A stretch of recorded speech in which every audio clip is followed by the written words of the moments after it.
Well, greetings everyone. Happy New Year. Um, Here we are. 2020 is just about done. It's 9:41 p.m.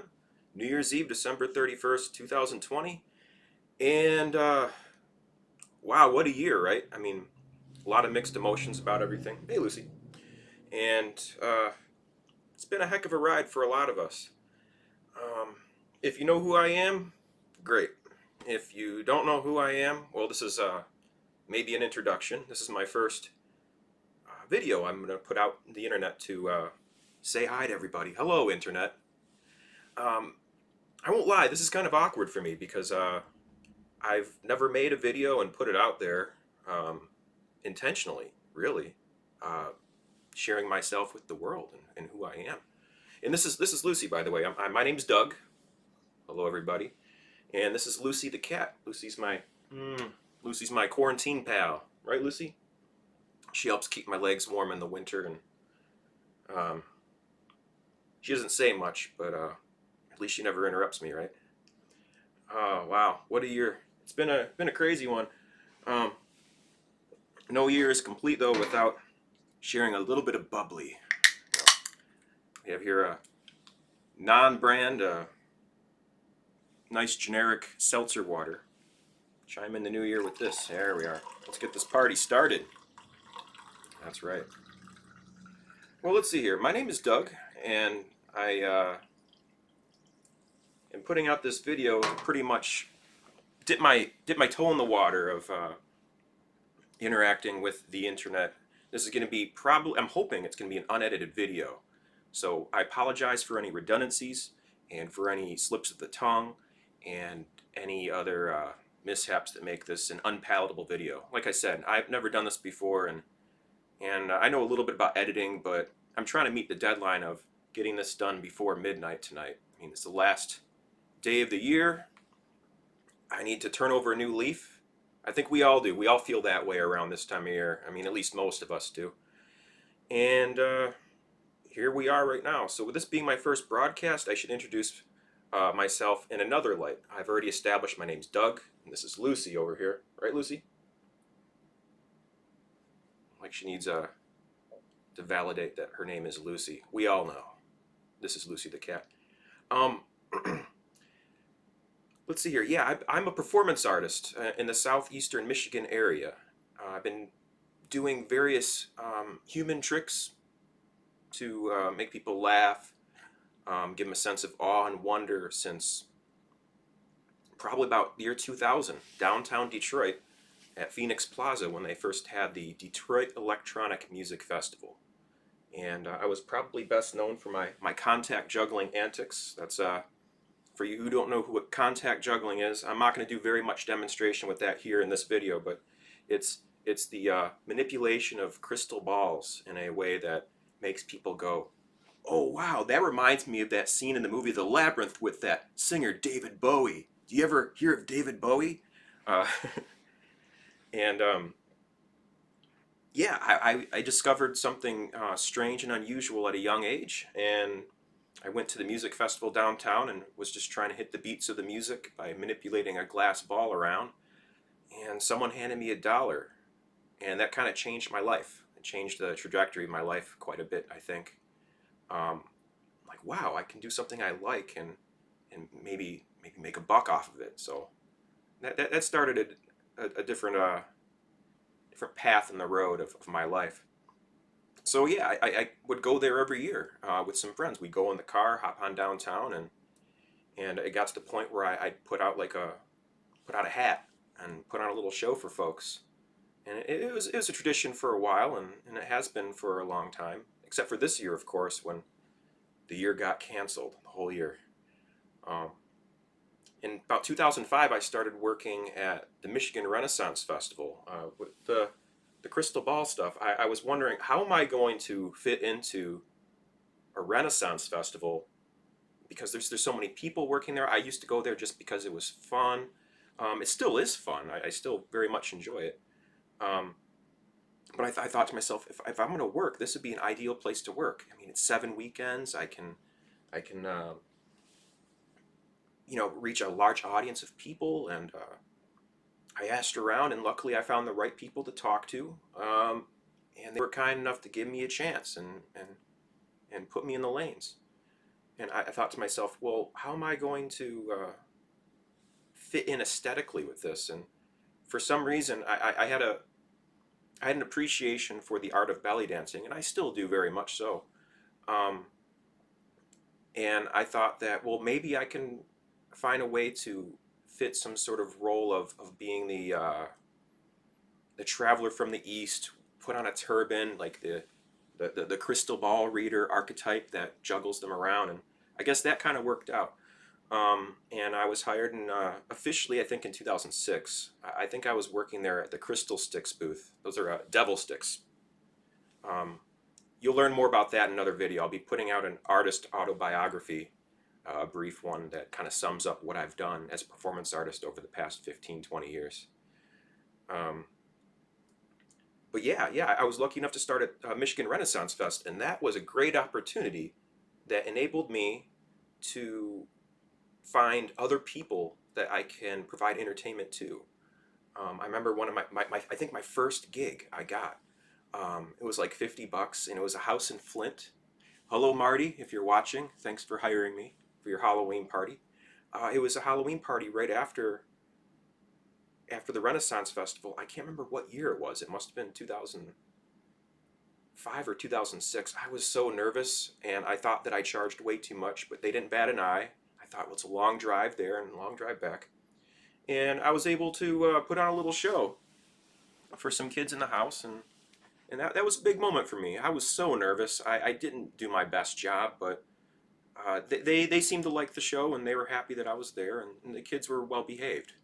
I got spoiled with that, by the way. Kids are vicious and incredibly honest. So if you're going to be doing a show for kids, be prepared to bring your A game, or your B game, or whatever C.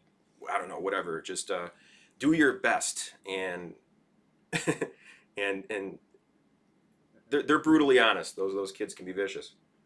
Hmm. Anyway, that brought on a bunch of different odd jobs working at the Michigan Renaissance Festival, and from there I moved on to doing a number of other odd jobs, and I felt I was kind of a out of place, pretty antisocial person. Not antisocial so much, but pretty introverted. That's a better word, I think. Introverted fellow that was very focused on the art of contact juggling and perfecting my craft. And in sometime around 2005 or 6, I fell in with some folks that were doing a circus production downtown. It was called Detroit Circus 2.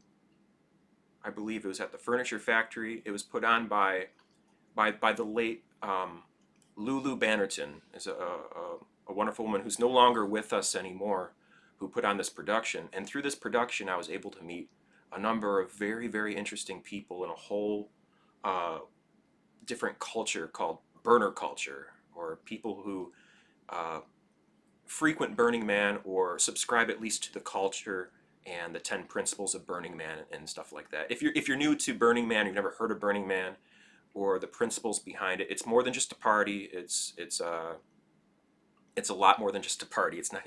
It's an experiment in temporary society, and it's a temporary city that exists out in the middle of nowhere for a little while. And that's another story, another video to make in the future.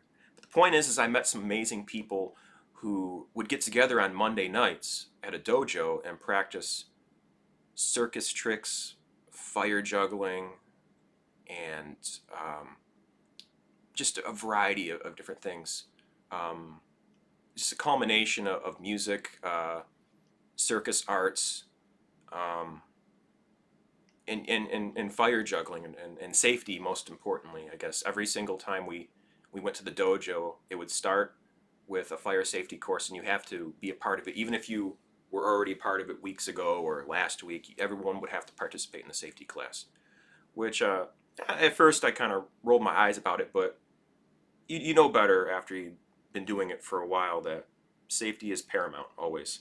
So that put good habits into me, and That is some delicious sparkling water. I have to get some more of that.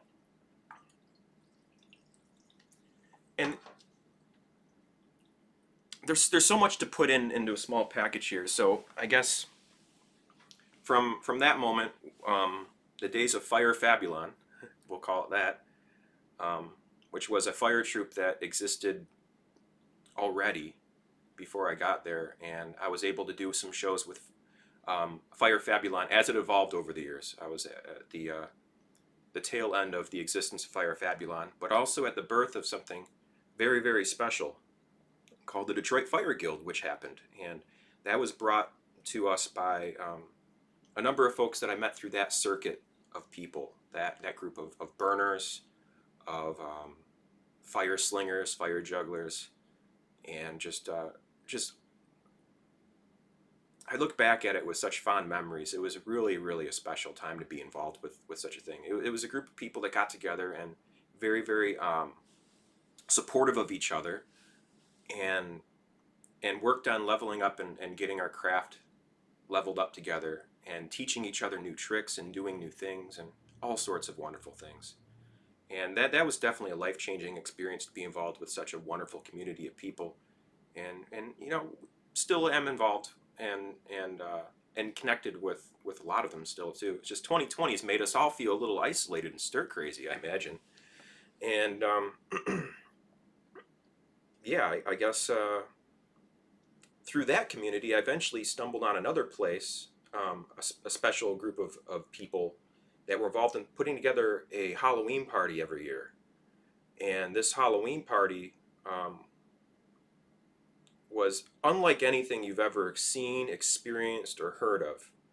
It was thrown in the backyard of a collective of houses. And there was a shrouded in mystery what happens at this Halloween party. The Halloween party, of course, was called Theater Bazaar. And I didn't stumble on it until about 2006, I believe, was my first exposure to the grounds where this party happened. The grounds existed, they still do. Where are they? We don't know. But they did exist, and they still do. And for one night a year, it would be transformed into this magical, immersive experience where it was no longer just a backyard in the ghettos of Detroit. Hey, Lucy, welcome back. But it was Theater Bazaar. It was kind of a rundown, abandoned carnival circus experience where you were pulled out of the environment of just this remote Detroit location and into this world of wonder where you'd have punk rock bands, sideshow acts, you'd have fire jugglers, of course, you'd have body suspension artists, people hanging from hooks from their flesh. Really, really wild, weird, crazy, and for lack of a better word, bizarre stuff happened at this party. And and I found it. I was exposed to it by some good friends I met over at the dojo days of Fire Fabulon and all that. And I was just blown away by this community of people that it was all built, all this infrastructure. It's hard to sum up with just words, but all this infrastructure was built by volunteers and the creative vision of an artist. And I don't want to mention too many names here on this video, but it was just beyond words, I guess. And I was lucky to start performing with Theater Bazaar in 2008, 2007. I don't know if we had a party, but in 2008 I was lucky enough to actually perform with the party. And throughout the year they had other events too, such as a Squared Circle Review, a really, really cool wrestling show, and a number of other things that happened. And all that came to a halt, unfortunately, in 2010 when when the fire marshal came, and it was less than 24 hours before the opening of the party, which happened the weekend usually before Halloween to not interfere with the Halloween event, the actual Halloween event. And I'll always remember his words verbatim, what came out of his mouth when he first walked up onto the driveway. He comes walking up in the driveway, which was like one of the exits and entrances after you went through the haunted house to get into the party. And he walked up, and I think Commander Davis, I think his name was, and he goes up and goes, "Oh hell no!" Those were his words. Like, just no, he wasn't going to have it because we had a number of propane tanks shooting off fire, like homemade flame poofers. We'll call them. We won't call them, you know, flamethrowers. That's a weapon of war, and they weren't flamethrowers. These are flame poofers, which we used for entertainment purposes. There was, I think, at this point it expanded every year a little bit more. I think there was 6 stages, 5 or 6 stages, 3 big stages, and a couple of smaller ones. There was took up 2 blocks of some urban prairie, we'll call it, in Detroit. And there was a roller coaster. There was a high striker that had fire effects on it. When you hit it with the mallet, step right up, hit it with the mallet, and watch the thing go up and go ding, that kind of thing. Um, we had a Ferris wheel. It's hard to believe that yeah, all these things were there, and it got shut down. Apparently, it's illegal to operate a theme park in your backyard in Detroit, and it took 10 years, but eventually that happened. Um, yeah, that's another story for another video, I suppose, too. But so much has happened. This year's really made me reflect on a lot of what's happened throughout my life, and the need to really put myself out there and I don't know, document it and share myself with the world.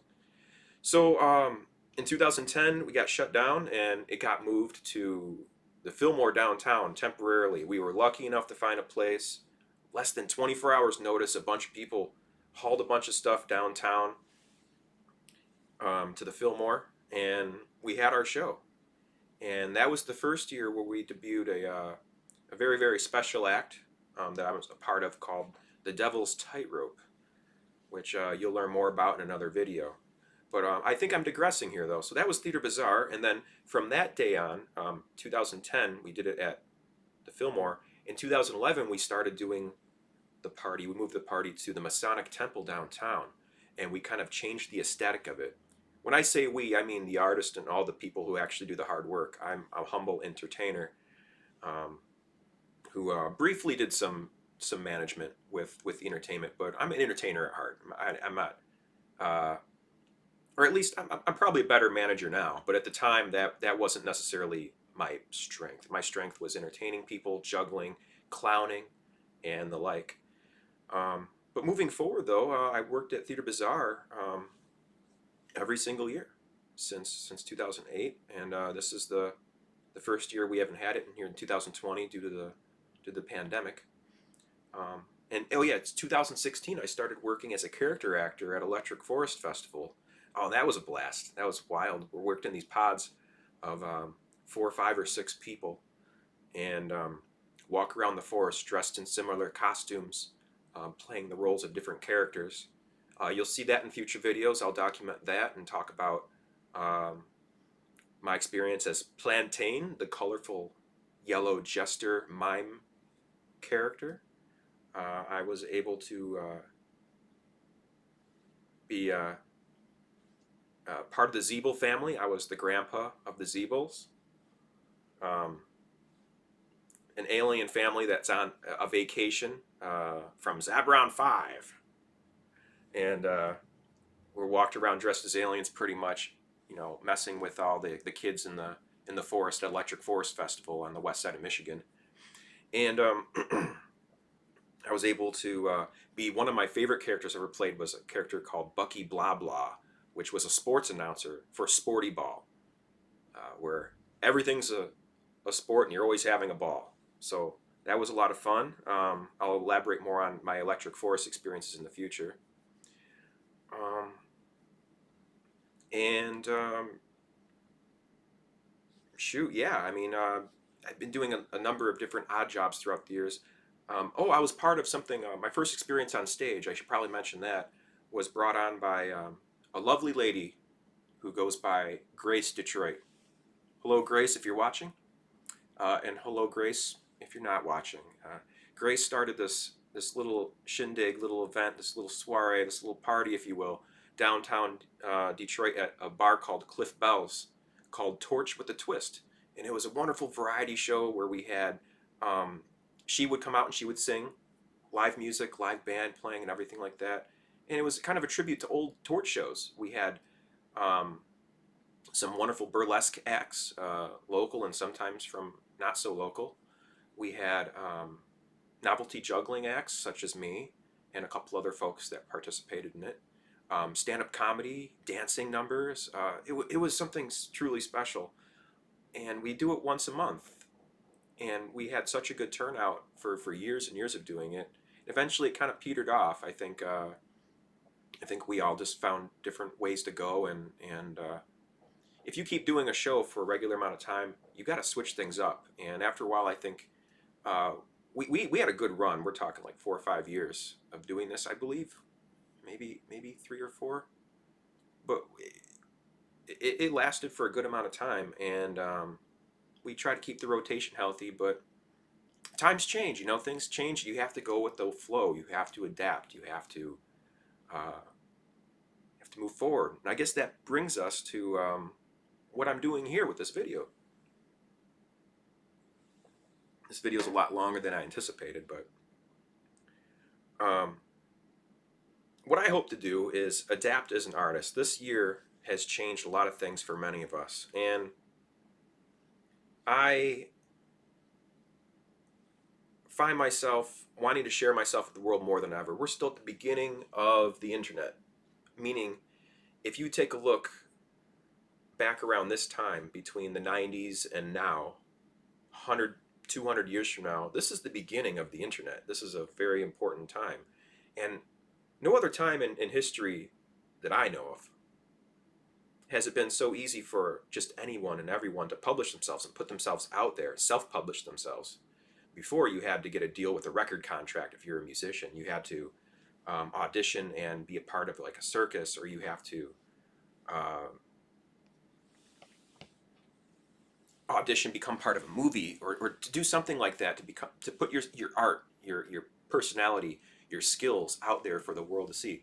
Now we can do it, and I'm looking back and I'm thinking, how come I haven't done this before? I haven't done this before, and I guess it's because maybe it's the perfectionist in me wanting to do things just perfectly. No, I just gotta just do it, just make it happen, and here we are.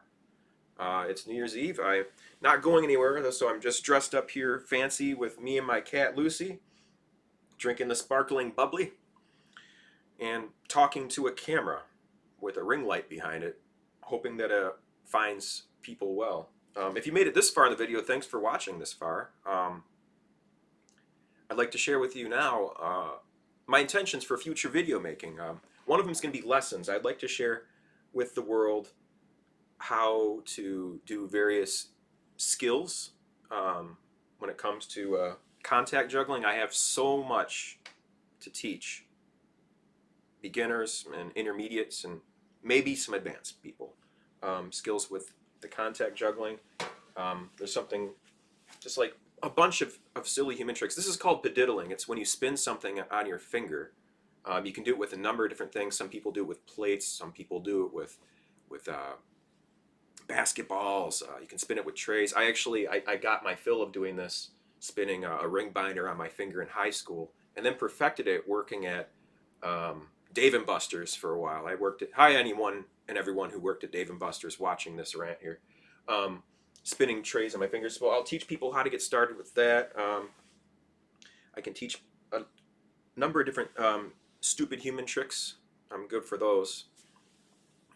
I love an ancient strategy game from Asia called Go. I'm a big fan of that game. I play it a lot, especially since these quarantine days have happened.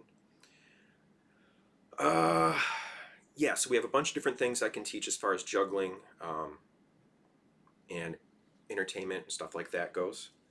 We have book and product reviews I'm interested in doing. There's a number of books that really changed my life, and I'd like to, make some videos that review different books and explain why I'm excited about them and why I think you ought to read them. Product reviews for products that I believe in. I'm not looking to get sponsored by anyone.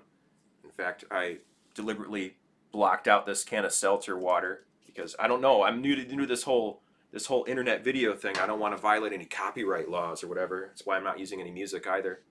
I'm hoping to do some music production this year actually too. I'm got some equipment and learning know-how on how to do that. I'd like to make my own music for my acts. And who knows, we'll see where that takes us. I got all these ideas. In fact, I got so many different ideas. I've been writing them down in these little notebooks over the years. I keep a little notebook in my pocket these days, and I write down ideas whenever they come to light. And this is just a small stack of the ones I had sitting around the house right here today, but I got all these ideas of things I would like to do, and I'm drawing a blank right now on some of them as I'm sitting here talking into the camera, trying to keep things interesting. But we also have reflections and rants. I'd like to do reflections with Flec, kind of like, this will all be on the same channel this year, the TheAmazingFlec channel here on YouTube. And I'm thinking I might put this on different platforms too, or at least put some videos on various platforms, but this one's, I think, specifically going to be on YouTube. Satire and spoof shows, I'd like to work with those in some way. Maybe I got some ideas for that. We'll see if I manage to get people on board with making that happen. I have this idea for a comedy news show, which happened when I was about to fall asleep one night during quarantine, and I felt like cabin fever and a little stir crazy. And I got done watching some of these news shows, like these comedy news shows, and I thought it'd be really funny if I made a comedy news show where I'm all the characters on it. It's about a guy who goes crazy during his house, or gets cabin fever during the quarantine in his house and makes a comedy news show. And I thought, oh, that's meta. That's funny if that actually happened, and if I actually did that, and if I played all the characters and had arguments with myself as different characters on the show. So I purchased some wigs, various wigs, and I've made various characters and wrote out their personalities and done some rough scripting on it. And that's going to be a project that is in the making for a while here. I've done a little bit of filming for it, but it's going to take some editing, and I want it to be right. I want it to be done right. So we can look forward to that.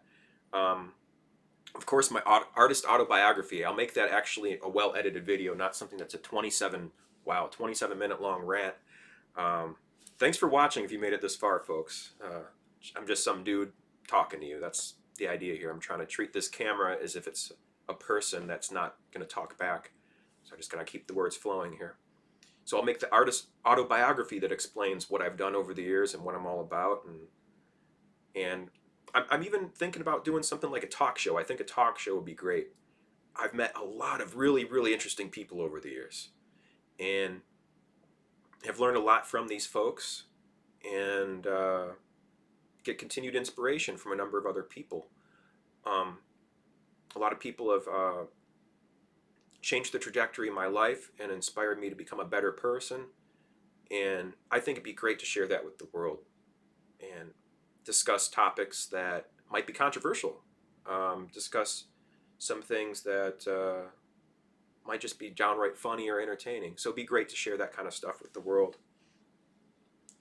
But hey, it's 10:10 right now, and we're 28 minutes into this, and I'd like to share with you my plans for the new year as I bring it in. So, in 2010, one of the folks, or several, in fact, I think 3 or 14 of the people who were involved with the Theater Bazaar Party put together this production in 2010. We might have been 2009.